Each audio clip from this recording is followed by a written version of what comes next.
Did you know it's estimated that 1.7 billion people worldwide are living with a chronic illness? This does include things like diabetes, heart disease and respiratory conditions. 2.5 million people are estimated to live with fibromyalgia in the UK.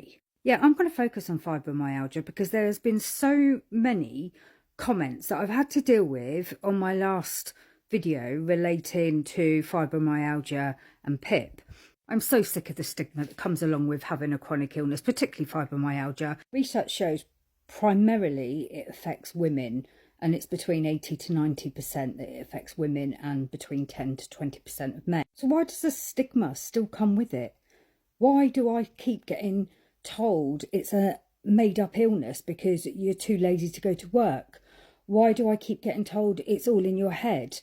Like you're helping people to cheat a benefit system for that fake illness. Why are we having to live with this stigma? People say as well that there's no diagnosis for fibromyalgia. Well, I'm really fucking sorry to inform you, but there is, because I've been through it myself. The only thing people are right on when they leave negative comments about fibro is they still don't really know what causes it. However, there's a lot of research going on. I believe over in the US that they are far more advanced and getting on with their research into fibro than they are in this country, which, hey, does it surprise you? No. But they have identified some possible causes, and one of them is genetics, believe it or not. Another identified possible cause is the neurotransmitter abnormalities.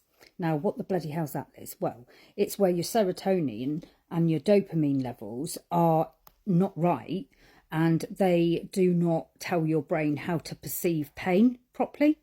One of the top identified causes of possibly triggering fibromyalgia is psychological distress. And we are talking about trauma here, like PTSD, complex PTSD, stress, anxiety disorders, depression. And another possible cause is actually sleep disorders. We all know what it's like when we don't get good quality and good quantities of sleep. Research is continuing, and I'm hoping and praying that they find a breakthrough soon, because they are actually looking for biological markers, something that they can tell and see from an earlier stage that says, yes, this is fibromyalgia. What just continues to baffle me though is just the ignorance of people. Like, just because you can't see fibromyalgia doesn't mean to say it's not there. You wouldn't turn around and say to somebody who's broke their leg, got it in a bright, luminous fucking pink cast, and say, oh, you've just put that on because you're pretending you've broke your leg so you don't have to go to work. Would you? I mean, come on, guys. What I want to do is just please ask people to stop and think before they post a comment that they potentially know nothing about. If you don't live with it yourself, if you haven't got it or you haven't experienced it, then you don't fucking know. You haven't got the right to say awful, hateful things like that. Not to vulnerable people. I hope this helps to get the message out there a little bit more about chronic illnesses and fibromyalgia in particular, because of all the comments that were on my last video that I did. All right, we need to raise awareness and we need to educate people from being so fucking judgmental.